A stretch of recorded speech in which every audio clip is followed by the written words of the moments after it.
Bienvenue dans un nouvel épisode du podcast Droit de l'immigration.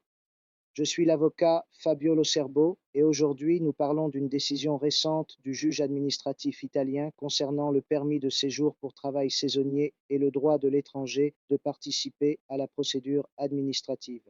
Je fais référence à la décision du tribunal administratif régional des Marches, deuxième section, numéro 292 de 2026, rendue dans la procédure inscrite sous le numéro de rôle général 137 de 2026 et publiée le 4 mars 2026.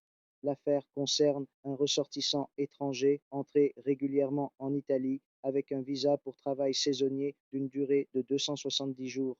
Une fois arrivé en Italie, cependant, il n'a pas réussi à signer le contrat de séjour avec l'employeur indiqué dans l'autorisation de travail.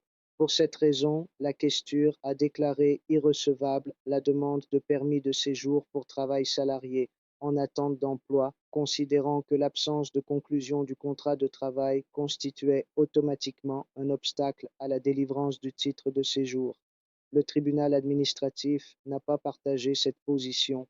Le point central de la décision concerne l'absence de communication préalable du refus prévu par l'article 10 bis de la loi italienne numéro 241 de 1990 qui régit la procédure administrative. Selon le tribunal, lorsque l'administration publique envisage d'adopter une décision négative, comme le refus d'un permis de séjour, elle doit d'abord informer l'intéressé des motifs susceptibles de conduire au rejet de sa demande. Cette communication permet au demandeur de présenter des observations ou des documents afin de défendre sa position. Dans cette affaire, cette garantie procédurale n'a pas été respectée. La déclaration d'irrecevabilité a en effet produit le même effet qu'un refus du permis de séjour sans permettre au demandeur de participer à la procédure administrative et d'apporter ses explications. Pour cette raison, le tribunal administratif régional des Marches a accueilli le recours et annulé la décision de la questure. Le tribunal a toutefois précisé qu'il ne s'est pas prononcé sur le fond de la demande de permis de séjour.